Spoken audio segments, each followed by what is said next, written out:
My name is Sam Creasey. I'm a professional mixed martial artist. I'm the former Cage Warriors world champion. So in order to improve, we had to train, overtrain. Probably should take a day off every now and then. Very easy to go and have a fight. I don't like to lose. That's not happening again. I should be in the UFC right now. I have no doubt I could compete with any one of those fighters in the top 10. When I fight, it's like a dance, right? I feel like I'm gliding. These influencers now, they can talk, they can market themselves really well. If they want to come into the MMA world, I think it'll be different. If Jake Paul wants to go into MMA, I'll be happy to meet him in the octagon.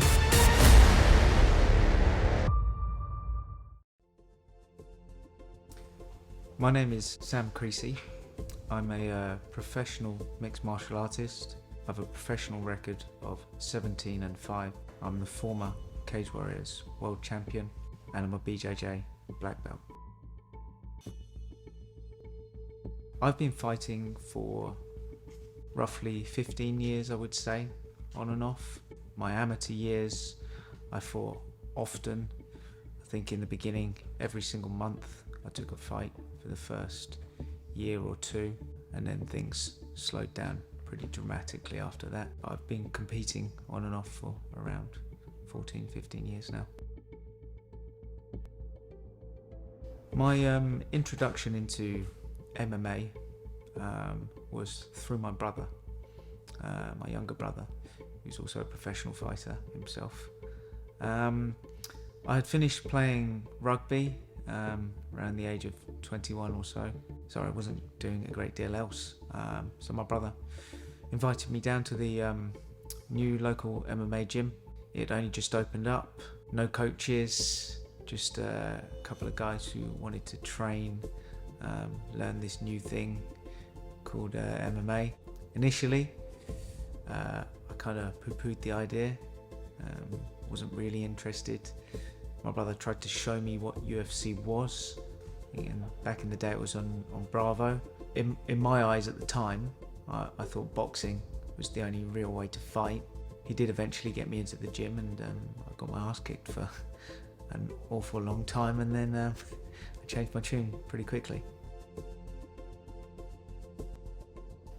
I've used martial arts to stay disciplined in my life in general since I found it. Before I'd found martial arts, I didn't have a great deal of discipline. I was here and there, everywhere, no real plan, no real routine. And through martial arts, it's given me like direction with my life, given me goals to achieve, and it's something that I really feel I could have used when I was a lot younger. It would have helped me with more direction in my life. I train an awful lot every week, probably more so than is necessary, if you like. When I first got into MMA, because we come from a gym with no coach, we were starting out from scratch with limited knowledge of martial arts or MMA, there was nothing. So in order to improve, we had to train, overtrain to the point where we gain as much knowledge as possible in as short a time as possible. Weekly now, I do train every day. I probably should take a day off every now and then as a rest day, but it's very difficult for me. I train usually 2 to 3 times a day, 2 skill sessions usually, a striking session and a grappling session, and some form of conditioning as well.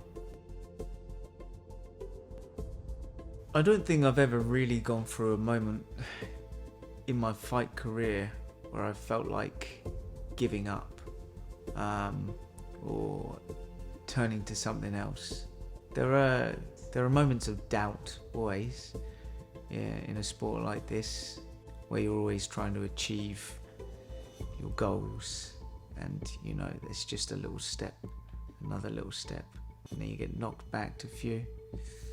The money's not great, I rely a lot of the time on sponsors and support, and I'm very lucky. My family have always really pushed me to follow my dreams and to achieve what they know and I know I'm capable of. But doubt does come, as is every person on this planet. We all have our fears. Not completing your dream or your goal is another part, and that's a pressure that kind of comes with fighting as well. It's very easy to go and have a fight. Yeah, right now I could have a fight with somebody. That's no problem. It's much more difficult as the expectations increase, and for a longer period of time. You agree to a fight against another world champion in 8 weeks' time. There's a lot of time for the emotions to build, the pressure to build, people's expectations upon you to go through the roof. And in the past, that has got to me, and not to the point where I was ever gonna, give up on my goals, but it may have affected a few performances, and you live and you learn, and it's experience that I can pass on to the next generation now. I mean, I had a good upbringing, if you could say good. I don't know if you can describe it that way, I guess. I have a good family around me, and they've helped me, to be the best that I can possibly be. Growing up, we moved around a lot, from school to school, different jobs and that, different places that we live. And it was difficult to kind of get into, communities, if you like, and groups, and then sports teams, if you're here and there. It's hard to then fit in again. That could have, I guess, held me back in some aspects of kind of finding martial arts later in my life. Never really felt like I fitted in at school, or probably didn't help that we moved from place to place, that I didn't really feel like part of any kind of group. But then martial arts has pretty much brought all that together. I found my education in martial arts, what I'd been missing whilst I was at school for all these years and that. And I found the bridge that you cross with communication on the mats is something you don't really get in any other kind of walk of life. There's a lot of barriers to conversation and getting to know people outside of the gym on the mats, where you're trying to choke each other unconscious every day. You're trying to beat each other up, if you like, but then you're going to shake hands and you're going to thank that person afterwards. The reason I fight, I guess, started as just a test competition. I do like competition. I'm a bad loser. And I went into my first fight with no real idea what I was doing, and I lost in the first round, and from that point on it kind of lit a fire in me that I don't like to lose. That's not happening again. My skill level, or I'd got myself to a point where my skill level was so good, it would have been, a travesty not to then progress that into the professional ranks. My motivation is my belief in my own skills. I've been around the world training with various different martial artists and good teams, great fighters. I'm confident that on my day, I'm the best in the world. And therefore, I couldn't give up. It would be wrong to give up when I have that belief in myself. I think, there's no doubt that if I get a shot in the UFC or wherever, I will show my levels once again. My goal for MMA has always been, and always will be, to be the best in the world. I ideally would like to get to the UFC. I would imagine I've been close quite a few times, but poor decisions, bad performances and better performances from opponents have stopped me in my tracks at times. I know my levels, and I know I should be in the UFC right now, and I should be competing in the top 10. I have no doubt if you put me in there tomorrow, I could compete with any one of those fighters in the top 10, and my goal will always be to be the UFC World Champion. As an MMA fighter, I think the luck that I've had coming into the sport so late is I don't have a speciality. I'm not a striker, I'm not a wrestler, I'm not a grappler. I'm a guy who's tried to learn MMA as best he can, and that meant throwing myself into all aspects to become the most well-rounded guy I can. That helped me massively as an amateur. That helped me massively in the first part of my pro career, in that I fought a lot of specialists, and when they couldn't get me to the area they wanted to fight in, or I was able to deal with them in the area that they favoured, often they would break mentally, and that may just be my perception of it, but I felt like I'd already had a little victory there. I'm gifted in the people I surround myself with in MMA. I've met a lot of really, really good people, and a lot of people who have really helped me on my journey. One thing I would say, there's no way you can get better in this sport just stuck in one place. I think you go to expand your horizons, if you like. You go to other gyms because you need to spar somebody who's got a different style. You've got to spar somebody who's completely unorthodox. You need to wrestle with somebody who's a good wrestler, not the same person you've wrestled with every week for the past 3 years. In and around the gym, for example, today, I've wrestled right here in RGA Bucks. I've got so many people who come in and give me their time. I can go around at the beginning of the session, say, I want you for the first round, the second round, the third round, the fourth round, and they'll give me their time. Those people, they help me so much, and they give me so much. I can't ever show the amount of appreciation I have. The coaches, they're very helpful to me. I've got Kev, who owns the gym here. I've got another guy, Richard. They'll do the stuff that I don't need to do. I don't want to do that. I need to focus on me. So the only thing I need to do for 8 weeks is get better. Out of camp, my diet is, I will enjoy everything and anything. Within camp, it does have to change. I found a much better balance. Now I'm further into my career than I did at first. I messed up quite a few weight cuts when I was younger. Even well into my pro career, we've done quite a few stupid things and a lot of stuff that's wrong. Temptation will always come. I mean, anybody who says I'm on a diet or decides to go on a diet, the first thing they get is, oh, I've got a craving for something, right? Yeah, because you're saying I'm not going to have that. But I found a much better balance now, and I can control myself far better than I was able to, like initially starting out. Day of the fight, that is a mixed bag of emotions. That always has been, that always will be. You can't really control that.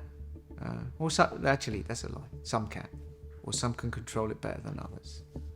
I found myself supremely confident from 1 minute to just a fearful wreck the next, and it's there and then it's gone, I've found the further I've got into my career, I'll just have a conversation with myself, like, you're not rubbish. You've done this however many times. Here's your experience. You're going to just talk to yourself. What did you do 15 years ago? That guy should be scared. Yes, of course he should. This guy definitely shouldn't be scared. The only thing you should have fear of, or I have fear of, is letting down the people who are there to watch me. My next fight is October 28th. I'm going back to Rome. That'll be the second fight in Rome this year for me, and I'm going to be fighting an Italian again, going to enemy territory if you like. I think that the last time when we went, I just won. We walked out of the cage, my coach was there, and the security all ran over to us because all of the supporters for the other guy were running, streaming across, and they must have thought they were coming to get me. So the security took us out the back and went out later, and all of his fans were there to congratulate me. They come to shake my hand, give me a hug, say thank you for fighting our guy. Like, he's our guy, but really good fight, and we're going to support you too and that. This time again, I'm going to be fighting another Italian. He's good, well-rounded, big for the weight class. I know he does a lot of his camps at SBG Island, so he's trained with John Kavanagh and the guys over there, so he'll be well trained. I'm always trying to improve myself throughout these fight camps, if you like. I'm going to get sharper, I'm going to get fitter, I'm going to maintain my strength, and hopefully that performance on the 28th of October will show. Yeah, it's going to be a very good fight, and I'm looking forward to seeing the Italian fans again. That is something I would love to do in the future. I would love to go to Thailand to get some good Muay Thai training there. I know they've got a lot of camps there now.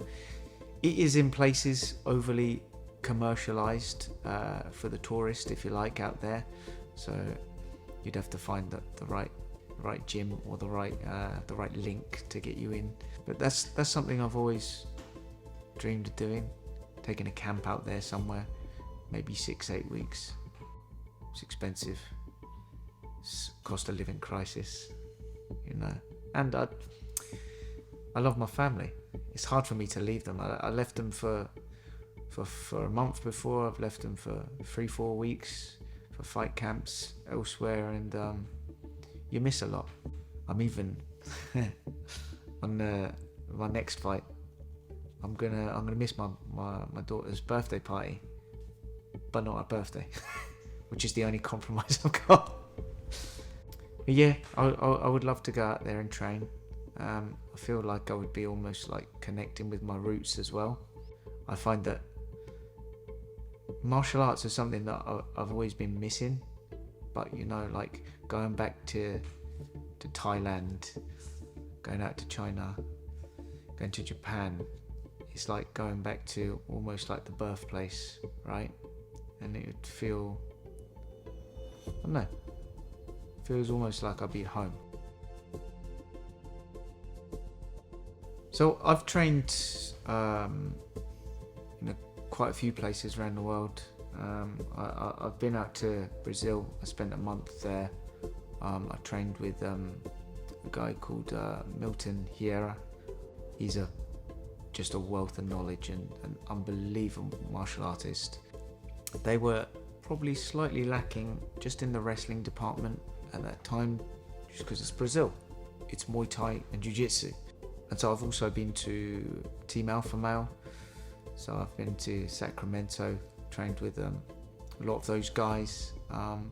That's one thing that's given me a lot of confidence in myself. Like, wherever I've gone to these places, I'm not out of place. I'm there, and I deserve to be there on the mats, and I'm giving each and every one of these guys a good run for their money every day of the week. For now, I mean, the UK has a wealth of talent that is like just hidden away. But I really feel like the UK's level of coaching, fighters, training partners now is on par with anywhere in the world. I feel I am the reason that I haven't had a shot with the UFC. At times, I can give you 1,000,001 excuses why I lost my 5 fights, right? But all they are excuses, and they're all upon me. There are reasons why I haven't got to the UFC, and I think really it's just consistency with these moments where I'm on a high, if you like. Last year's a prime example. Went from potential fight against Italy's top bantamweight unbeaten Dylan Hazan. That fell through at the last minute, which meant that I'd cut weight. Fight fell through. 3 weeks later, cut weight again. Fought against a guy who was the number one in Germany. Just been out in Vegas training for whatever he was training for. And probably my best performance to date. One shot on the feet and then a guillotine and a tap. Fight's over. Right? Great. Absolutely. I'm on a high now. Yeah. That's about as good as a performance as I could have asked for. And now I'm on the up. And then I get a fight booked with Shaj, who's the current champion. That falls through at the end of November when I get ill. Fight gets rescheduled for New Year's Eve. And then I don't perform. Or I take my eye off the ball, if you like. I feel like the fight was going pretty smoothly. I felt I was just ahead. Only just. I dropped him a couple of times and he'd taken me down once, but I got back to my feet pretty quickly. You take your eye off the ball. I watched my hands drift up really high, like I do when I'm kind of bouncing and playing a little bit. And then I moved back into range. He fired a right hand from hell, and night. Highs and lows of the sport. They're glorious highs and the most heartbreaking lows, and they're the reasons that I'm not where I know I should be. I should be in the UFC right now. I'm good enough to be in the UFC right now. So I see like a lot of the influence coming into like the boxing realm and threatening to come into the MMA realm now. They can talk, they can market themselves really well. Sometimes they can box, occasionally. But I can only imagine it's good for the sport of boxing. If they want to come into the MMA world, I think it'll be different. If Jake Paul wants to go into MMA, I'll be happy to meet him in the octagon. Got a memory from when I won my first title as an amateur. I got guillotined. I was in a guillotine. The referee was over the top and he was looking into my eyes to see if I was still conscious. So he wasn't looking at my feet, right? And on the video you can see my feet now. So my feet are flailing like this, where I'm like in a place between consciousness and I'm not really there. So I'm looking at the ref, and actually the only thing I remember from this is like I'm like 50 years in the future.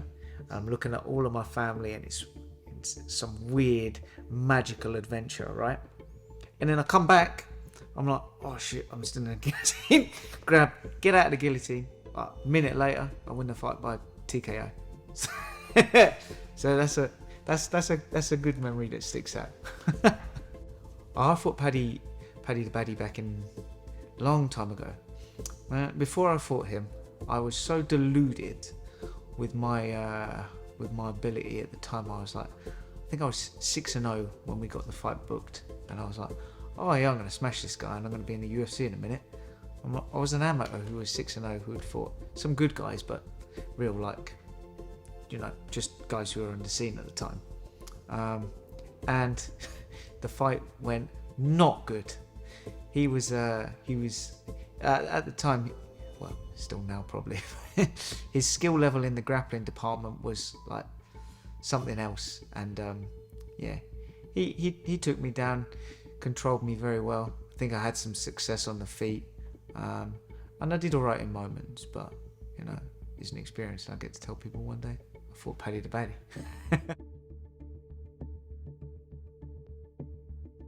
So my advice to anybody who's who's either looking to get into martial arts or somebody who's looking, I guess, for some kind of direction in their life. Go in with an open mind, go in with an open heart, and a willingness to learn. The biggest thing I found for a lot of people is they have some strange delusion where they think they know how to fight without ever actually having fought. It's just about, don't be so arrogant to think that you know it all. Just come in with an open mind and a willingness to learn, and you're going to learn so much about yourself, who you really are, and the people around you, and you're going to learn so much with the person you probably don't think you should get on with. Probably going to be one of your best training partners. They're going to be a person who's really going to push you, really help you. You're going to have a friendship after that, and a community that's going to last you a lifetime.